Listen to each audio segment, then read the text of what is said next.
Remember how you loved the stories at bedtime about princesses and fairy godmothers? Well, you may want to hold on tighter to your teddy bear and keep that nightlight on, because these are not your mother's bedtime stories.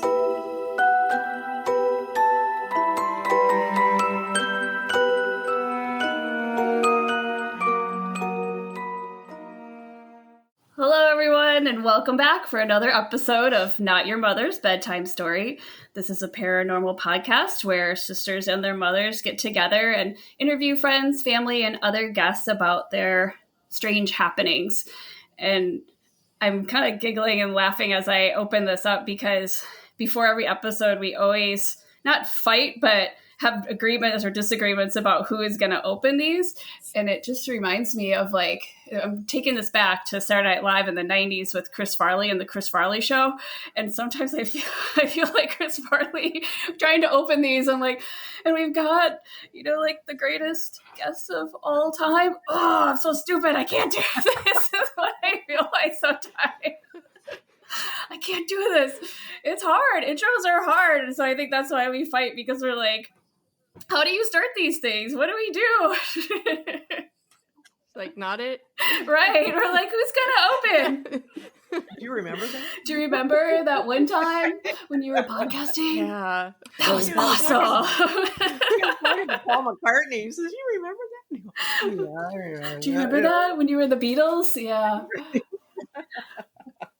So you probably have to be born before 1985 and then some to know their reference, but Google it, you youngins.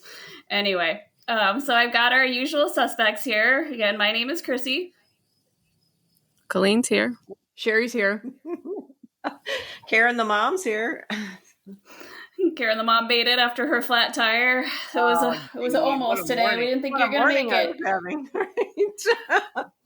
Go out for breakfast, have a couple Bloody Marys, and you get a flat tire. And so I'm like, and no place is open on a Sunday. And I'm like, oh gosh. It's like, oh well, made it home, but so the car didn't. Right. Podcast takes preference, man. You got to get there. That's right. And I was like, you can start without me. I'll get important business. I can. Oh well, car's still there, but we'll get it later. Not a problem. I don't think anybody else steal it. Well,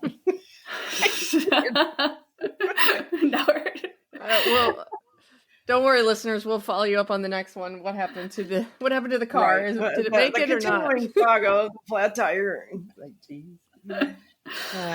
Oh, poor mom. Well, anyway, I think we've got a juicy one today.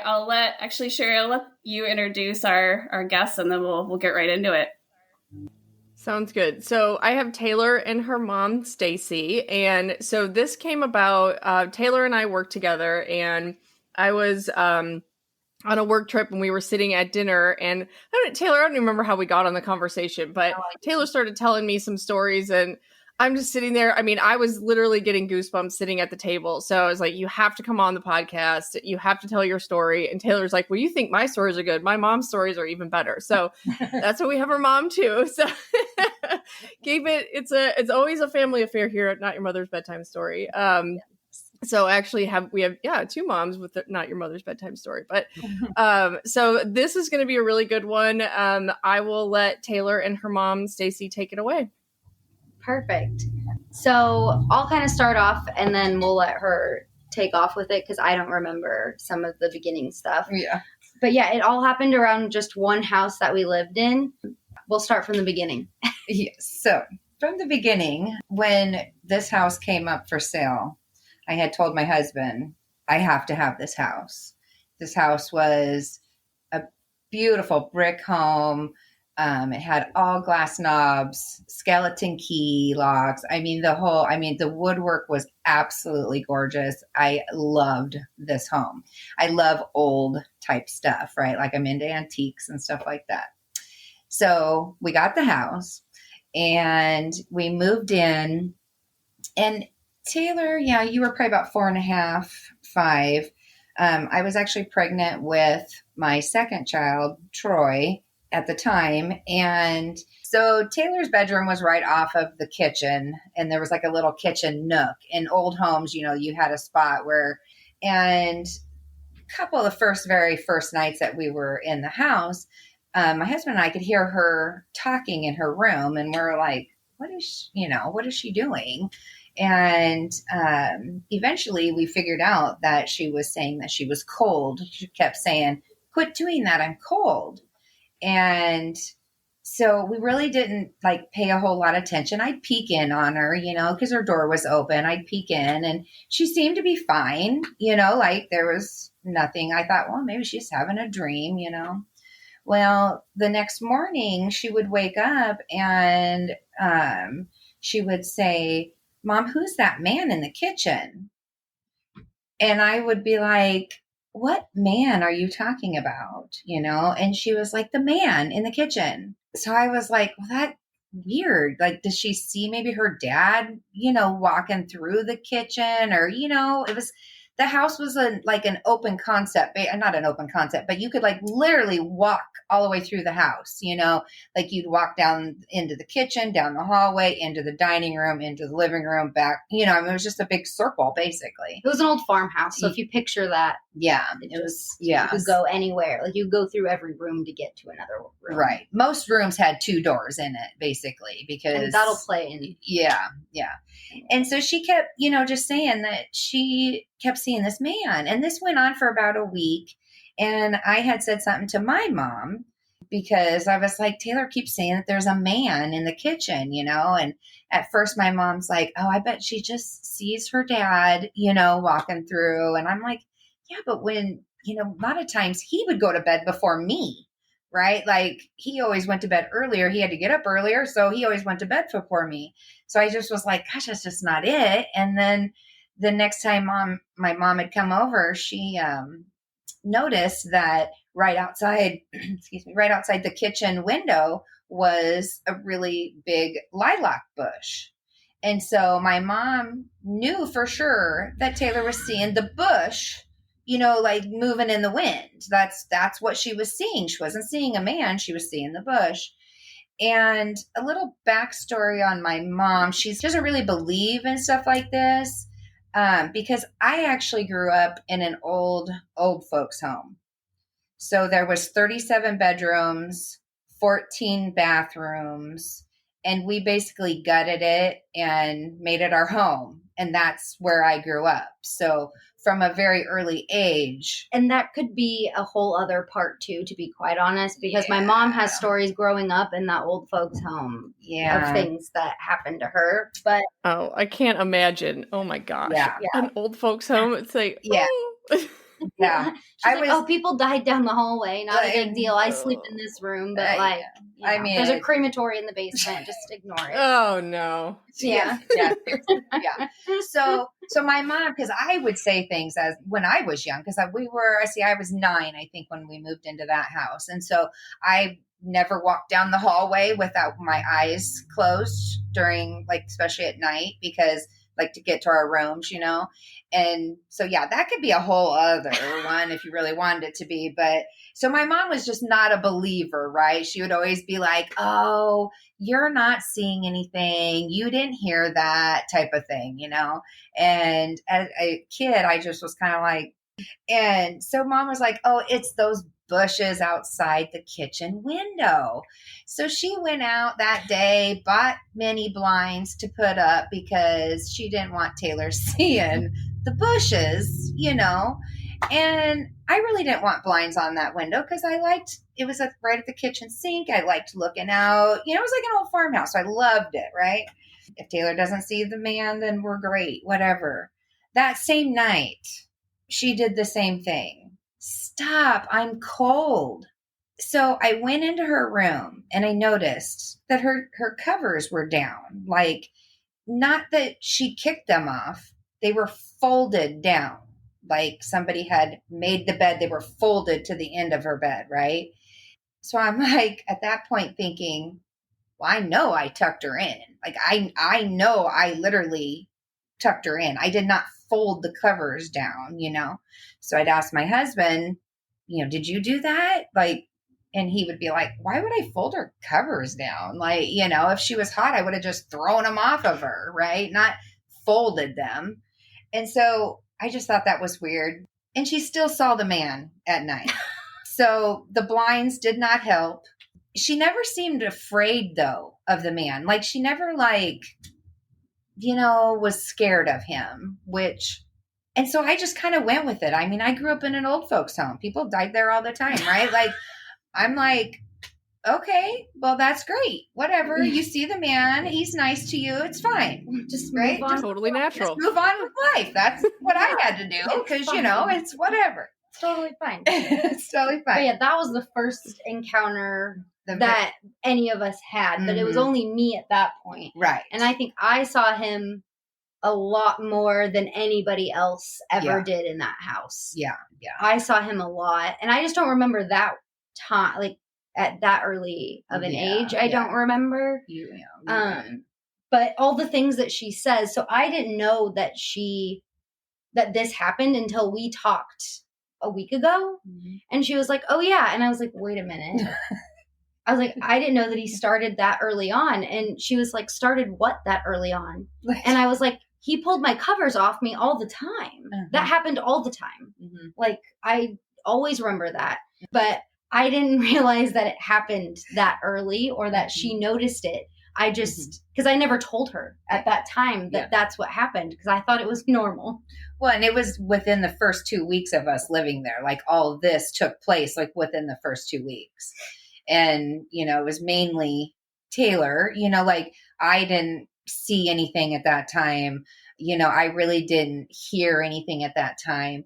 However, I do have a sense of when I walk into a home, I can feel if somebody's there or not. I know that sounds weird. No, we're all like shaking our head like, nope, I've heard that before. Yeah. Like, once you have had that experience, like, you know exactly what that feels like. So, nope. Yeah. And you do. That's a good point. You do know exactly how it feels. And, you know, in some, like, energy of some houses are not good. And I won't go in certain rooms of those homes or whatever. So I do have kind of that sense. And I fell in love with that house, I think, before I had that sense of, oh, somebody's here. You know, like, I was so excited to get that house that all that kind of just, you know, was like, I don't even care. Is there a ghost here? Good. I don't care. I want this house, right? So the next thing that kind of would happen is it had a full basement underneath it. Taylor's playroom was actually down in the basement. Of course, she wouldn't go down there without me, and which was fine because I would just take laundry down and do laundry, and she'd play in the playroom, and, you know, it was great.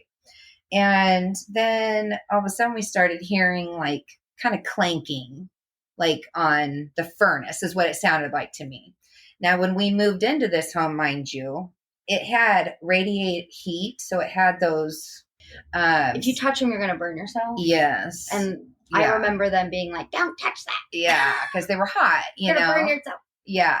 And so we had actually, because it didn't have central air, they had window airs. And so we had actually put in a furnace, an air conditioner, and had all the ductwork and everything ran. So I'm like, there cannot be something going wrong with that furnace. We literally paid $10,000 for all this. It better not be making a noise, right? Like, I'm telling my husband, you need to go down and look at it because it is like somebody, you know, something's banging on it or something from the inside or whatever. And so he'd go tear it apart and he's like, there's nothing wrong with it. And I'm like, well, then somebody's banging on it. I don't know what it is, but somebody's banging on it. And it was only when we were downstairs. Like, I'd be in the laundry room, she'd be in her playroom, and it just, you know, always happened when we were down there. Yeah, and when I was down there, after I saw him, because I don't think I told them that I saw him when I first did, until other people started saying that they had seen him. Then I was like, oh yeah, and we'll get to how we found out his name. But yeah, I would say, oh yeah, like it was like nothing to me. But he was always down in the basement with me, and he stood in the hallway. There was a spare bedroom and then my playroom, and he would stand in the middle of the hallway. Like, I just felt like he was like watching me, but not watching me in a bad way, Right. watching me in a good way. Like he was protecting me. Right. But yeah, he stood there all the time. Every time we went down there, I vividly remember looking up in the doorway and he would just stand there. Like there, it wasn't a big deal to me that he was down there with me. But yeah, See, and he was after always a in the while, basement with me. I kind of got thinking, maybe I need to go check on Taylor. Like, is he trying to tell me that something's going on with Taylor in the spare bedroom? You know, like I started really thinking that in my head. And so I'd be in the laundry room doing laundry, and then that would be like something clanking on the furnace. And so then I just started going and checking on her. And then it happened every single time her and I were down there then. Like, so I was like, okay, so he doesn't like me being that far away from her. I don't really know, but I just had this feeling like, oh, I got to go check on Taylor, you know, and I would just go do that. So we moved into that house in the spring of 1996. And my oldest son, Troy, he was born in October of 96. I had an aunt that I was super close with, and her and I, my husband raced, so he was going to be gone. Like literally, people might think this is bad, but it is how we lived. It's normal for our we family. love racing. So Troy was born October 2nd, and my husband left October 3rd to go to be gone for the weekend to race, right? And people were like, "You just had a baby," and it's fine. And so he actually brought the truck and trailer to pick me up from the hospital to bring me home. So people might think that's really bad. bad. But it's really not. But not that's for the us. reason he's not in this story. Yeah. Because he's out of town. Right. And so my aunt was like, oh, well, I'll just come stay with you, you know? And so like, great, that'd be great. Cause I just, I have Taylor and then I have a baby. Great.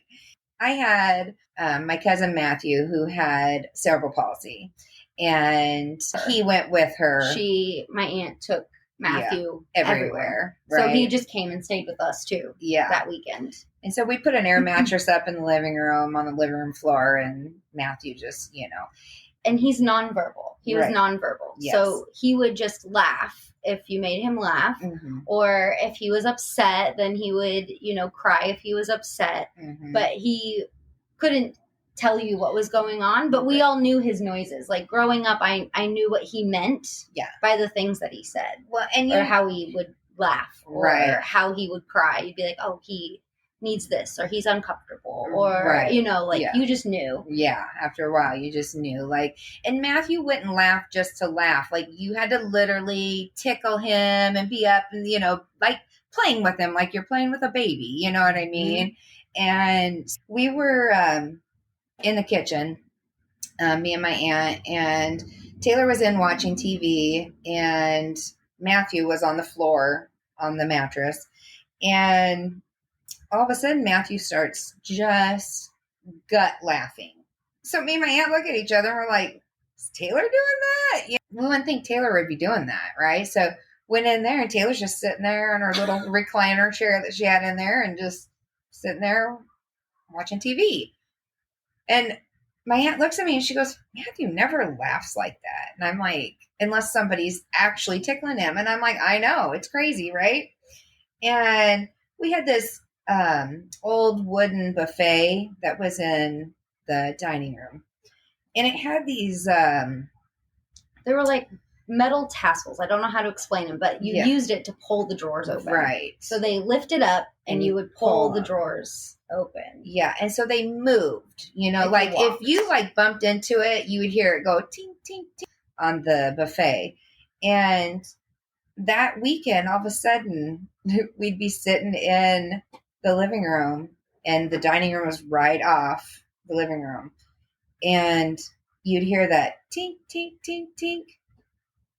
And I would look at my aunt again and go, where's Taylor? Like, and she's like, I put her to bed like an hour ago. And I'm like, okay, well, that's weird, because who's moving the buffet? Like, you had to literally bump into it to make those things. They were heavy. They're old. So those never stopped after that. Constantly that buffet was was like making that noise. In the middle of the night, it would be dead quiet in Yeah. that house, and you would hear the clinking The little out of nowhere. Tink, tink, tink, tink. Yeah, I mean, and it was nobody's just- awake because since it's an old farmhouse, if anybody walked, you heard them, like, the floors creaked so loudly, even with the carpet that Yeah. we ended up putting on there. Yeah. Like, you would hear. So then it's like, well, nobody's up because you can't. You would Right. hear them You would walk hear, yeah. before they got there. Absolutely. Yeah.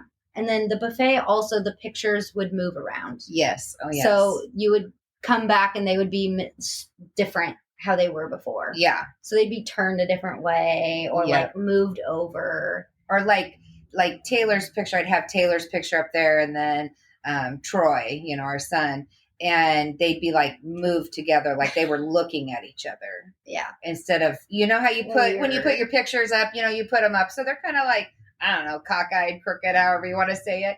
And yeah. And they would be like looking at each other. And I always thought that was so weird because I was like, well, and I got blamed for that. yeah, a few she times. did.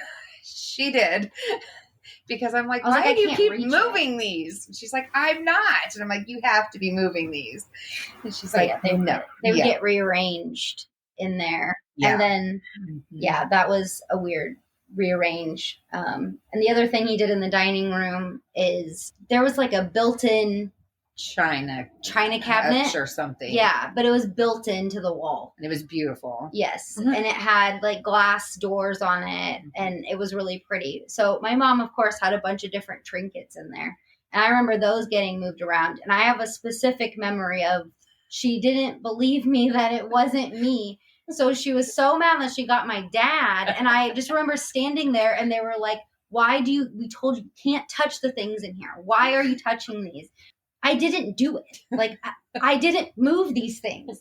But I kept getting in trouble for moving all the glass things in there and, like, moving them around. And I was like, you guys would, first of all, hear me. If I got into that thing, it's loud. That's true. Yeah. But no, they were, I just vividly remember, like, she's like, I'm going to go get your dad.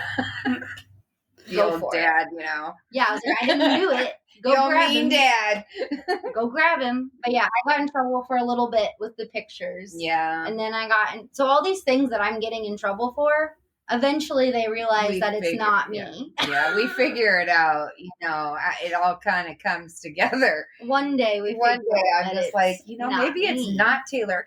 And too, as she got older, I'm like, by now she should realize she should not be moving the pictures, right? Like, you're 6 years old. You cannot be, like, you know. And so, yeah, we realized at that point that it probably really wasn't her. Yeah. And she was getting in trouble for nothing.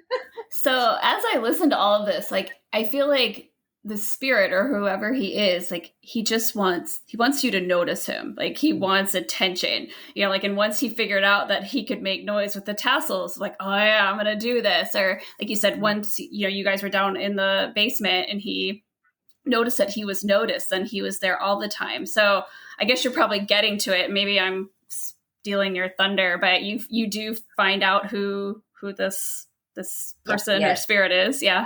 Okay. But it also like escalating, right? Like it was like little bits, and then he like, I don't know if he thought like, oh, I can get away with this, Right? Like, and he just like kept doing more and more. So like it gradually gets not worse because it never got bad, but he just makes his presence known more known as the years go on. Because this is the biggest one, because this is the first time that somebody else had said that they saw him besides me. Right. And I kind of remember this, but not a ton, because I would have been about 6. Yeah. When this happened. Yeah, because this was my nephew, Connor. Well, his birthday's actually today. So it's kind of odd that I thought of that as soon as... I did too, yeah. That is so strange. It is. We're really big on dates, and you're going to figure out why in a minute. But it's kind of weird. But it is Connor's birthday today. Yeah. And he was 2, so that would have made Troy 1. And so Connor was spending the night at my house. And so Connor, and I'll never forget this, and he's probably going to kill me if he ever hears this. But do not redact his name. Because Connor and Taylor were playing dress up this night. I made them do so many things. Yeah. And so she's putting her dresses on the boys, right? So Connor is in an old dress of Taylor's. And so it looked kind of like a little crop top, like it was a 2-piece skirt, and it buttoned down. I was doing dishes in the kitchen and they were playing and everything's great. And then Connor had come into the kitchen. He wanted a drink or something. And he's standing there beside me. And I noticed he's like looking towards where Taylor's bedroom door was. And so I kept going, Connor, what do you need? What do you need, bud? And he started pulling on my shirt and he goes, Aunt Stacy. And I'm like, yeah, what do you need, bud? And he goes, who's that man? I, of course, turned because I know exactly where he was talking about. I, of course, turned and I said, what man? I don't see a man over there. And he goes, there's a man. In just like a little 2-year-old voice, he's, there's a man. And so I'm like, oh, there's no man. Let's go in the living room and play, So that was the first time Connor had seen him. And I don't really remember if Connor ever seen him again after that. He's never said if he did see him after that. Yeah. But, at least I was validated a little bit that all right, I'm not crazy. I really did see somebody, guys. Yes. I constantly am seeing him. Yeah. So as the escalations go, right after that is probably one of the biggest events that he had. Yeah. By he, I mean our friendly ghost. Our friend. So at that time, my room was right off the kitchen, right? Because that's where everything is happening. Mm-hmm. My parents and we ended up swapping rooms. Yeah. Because I was having a hard time staying asleep. Mm-hmm. And they thought it was because that room is right next to the garage. So we actually swapped rooms. Yes, we did. So, at this point. Yep. I moved to a different room with my brother. Yes. Troy and I shared a room. Yes. And then my parents took over that room that had all of everything that happened was right there. Yep. So this is when they get their first glimpse of my friend. Yes. So my husband and I were laying in bed and he was asleep already, because like I said, he always went to bed before. I'm kind of a night owl. And so he always went to bed before me. But so I'm laying there and I feel like I'm dozing off, and then for whatever reason, I feel like there's somebody looking at me, right? You know how you get that sense of who's staring at me, And so I just happen to kind of sit up in bed and I look over to the doorway that is open to where the kitchen and the kitchen nook is. And I seen a man. He was wearing overalls, a flannel shirt, and so it looked like his face was not distorted. I think he had a beard because it almost was like his face looked kind of pointy. And the weird thing about it was he was standing like this, like he's going to go down the hallway, right? And I'm over here in bed, obviously looking out that door. And so he's standing with his body straight, like towards the hallway, but his head was like turned looking at me. So it just was like he was standing there and then he was like, looking to the side. Yeah. And I instantly jump up and I'm screaming. I'm like, Todd, there is somebody in the house. And as soon as I start freaking out, I noticed the guy who was standing in the hallway, left in a streak, ran, it looked like. Literally fast. And I have goosebumps now talking about it. He's like, she's screaming, I'm out of here. Yeah. Well, he ran. Yeah. So he went towards the bedroom where the kids are now. That's where their bedroom would be. And I'm screaming, there's somebody in the house. There's somebody in the house. And my husband gets up and for whatever reason, we had a baseball bat. And I don't even remember why we had this baseball bat, but he had this baseball bat in the closet there in the corner. And so he just grabbed it right when he got out of bed. And as we're getting out of the room, we hear Taylor again say, "Stop." And she's kind of giggling. She's like, "Stop, I'm cold." And my husband ran down to her room. And because he thought, if somebody's in there, they're getting this baseball bat, right? Like, And so we get in there and her covers are just perfectly folded down again. Man. Yep. And, Todd checked that house and he kept saying, "Stacy, there is nobody in this house." I said, "There was somebody in the doorway. There was somebody standing there." Kind of, after the next day or whatever, we're talking about it. And because it was so real to me. It really kind of freaked me out at first. Yeah. Well, like solid enough where you think it's an intruder and not a ghost. Like your first thought is like, this is somebody robbing us. This is not paranormal. So he's had to be solid. You always talk about like some are like kind of see-through or transparent or white, but like a solid guy. Yeah. Yeah. Ugh. Yeah. And that's what was weird to me was, it kind of the next day I kind of was thinking like, okay, Taylor always says there's a man in the kitchen. Connor said there's a man in the kitchen. And so I got to thinking and I'm just in my head, I'm like, okay, his face did look a little weird. Like, it wasn't like I could tell it was a face, but it was kind of white, kind of not really see-through. More like featureless, like no features. Yeah, kind of nose. I remember his nose and the eyes, but he moved so fast because it was like, how his body was one way, his head just like a robot, just like his head just went straight, and then he was down the hallway. It happened so fast that I literally thought at the time there was somebody in the house. But then the next day I got to, more thinking, Todd went through every single room of that house and he kept saying there is nobody in the house. And I'm like, then why was Taylor complaining about being cold? And then he reminded me that probably a year or so, because it didn't happen all the time to Taylor after a while with the covers. He reminded me that the man in the kitchen always, took her covers down and folded them down nicely. Like, didn't just yank them off of her. But he did yank them off of me sometimes. Yeah, see, and she never really told me that. Because I thought it was normal. Yeah. If you grow up with a ghost, you just think that that's okay. And, But yeah, he would throw them on the floor, and I remember being, well, you guys don't know how tall I am, but I'm very short. I've always been really short and little, and we had water beds because, it's the 90s. Right. Yeah.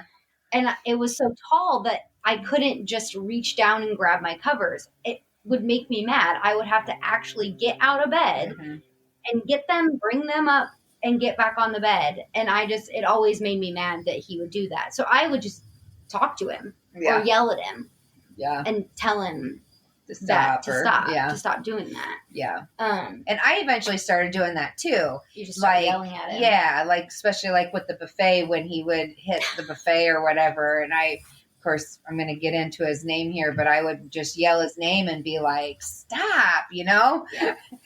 So after the incident where she thought there was an intruder, but it actually was probably our ghost, we had these little old neighbor ladies that lived catty corner from us. Loved them. The best ever. Yes. Her name was Virginia, and then her daughter lived with her as well. Mm-hmm. But they always were coming over and talking to us and bringing us treats, fun stuff. And one day, my mom had just asked if they knew of any activity in the house, because Virginia had lived in her house in that neighborhood for years, forever. Yeah. So Mom's like, well, if anybody would know, it would be her. You're right. So she asked her, and she said something along the lines of, "Was it in the kitchen?" Well, she said, so I had asked her, the old lady that we bought the house from, did she ever say anything about anything weird happening in the house? And this little old Virginia guy, I loved her. She was like, "Oh, there's footsteps in the kitchen." And I was like, "Well, I don't hear footsteps because when we moved in, it had this ugly green linoleum in this kitchen, right?" And so I actually put like carpet in the kitchen. I don't know if people don't like carpet, but it was like It's the 90s. it was the 90s, There's an excuse for everything. it was like the Berber carpet, so it wasn't like shag in there or anything in the kitchen, shag in the kitchen. And so I'm like, I didn't know, we don't hear footsteps. I said, but Taylor sees a man in the kitchen all the time. And then She said, "Oh, that's just Louie." Louie. Yeah, she goes, "That's just Louie." And I was like, "Oh, so Louie's his name, huh? Because he's causing some havoc in our house sometimes." I'm going to start yelling at him, right? Yeah. So after Virginia came over and we talked to her about Louie, Louie's great nephew happened to stop by the house one day. And the little old lady that we bought the house from, Louie was her father. And he built that. And he had the house built. I think he did a lot of the work himself, especially the woodwork. So he took a lot of pride in that. And of course, my husband, Todd's outside working on the race car. And he hands Todd this paperwork. And he goes, I just think, you should have this. It's, all the stuff about the house and all that. And of course, Todd's like, "Oh, no, you need to dig that into my wife because she is going to love this." And so he said, "So how's Louie doing?" And I was like, "Well, he's being kind of naughty, actually, sometimes. So I'm glad that we now know his name because we're going to start putting him in timeout or something." So he brings this paperwork by. They're talking about when the house was built. So it was built in 1910, I think is what the paper. I wish I could have found the paperwork, but I can't find it right now because I have the paperwork and skeleton keys still. Yeah, because she didn't keep it with the house when we sold it. She just took it. Yep, mine. Love that house. Yep. But so the house was built in 1910. Any plans with the house, it correlated with birthdays or anniversaries of the people who seen Louie. January 16th, they bought the land. January 16th is my birthday. Okay. Then on March 15th, which is Taylor's birthday, they broke ground to start building. And October 1st, which is Connor, my nephew's birthday, the house was complete. Then October 26th, October 3rd that'd be October. You're right. Yep, October 3rd, right, sorry. That's when they moved in. Is the move-in date. So they moved in, and they had this all typed out, like an old typewriter, you know what I mean? Yeah. And October 3rd is Connor's mom. Yeah. So my sister-in-law, yeah. Her aunt. Yeah. Yes, and she would end up seeing him as well. But it was after. It was later on. Yeah. We got all of this paperwork. Yeah. Yeah. And then we found out that, not in this paperwork, but we did find out that Louie had died on October 26th. I can't remember the year, but October 26th was her dad and my anniversary. So, yeah. So, yeah. Yeah, it's almost like what you said too, you had to have that house. So it's almost like the house was reaching out to you. It was your house for that reason. Ooh, got goosebumps. Yeah, you do. I know. Goosebumps. Me too. I was I wish you could. It's just so weird, the dates. And Taylor, I remember you saying that. It's just the dates of everything. I mean, there's 365 days a year, to have those specific dates, and they're meaningful. It's not just it was it's my half birthday, or it's my whatever kind of day it is. I mean, it's your birthday, it's your anniversary. I mean, those are significant dates in your lives, and the fact that they had it all written out too. And I would have. Yeah, and that old typewriter, the font of an old typewriter, you know what I mean? So it was, I don't know, I kept it. I mean, I maybe should have gave it to people who bought the house, but I didn't. Yeah, she Because just I'm kept like, it. sorry. But to this day, I still carry those skeleton keys on one of my key rings. It's in my purse always. Yeah. Louie just doesn't get to go away. No. I Whether ended he up wants falling in to. love with Louie, and you'll know why, because Louie, Yeah. he was a good guy. Yeah. And Hey everyone. Sorry to interrupt, but Stacy and Taylor had so much to tell that we decided to split their episode into a two-parter. Stay tuned for next time to hear the conclusion of their experiences with Louie. And for now, take it away, Mom.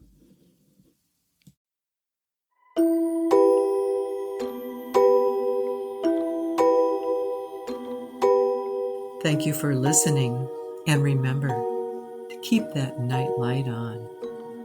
Good night, sweet dreams.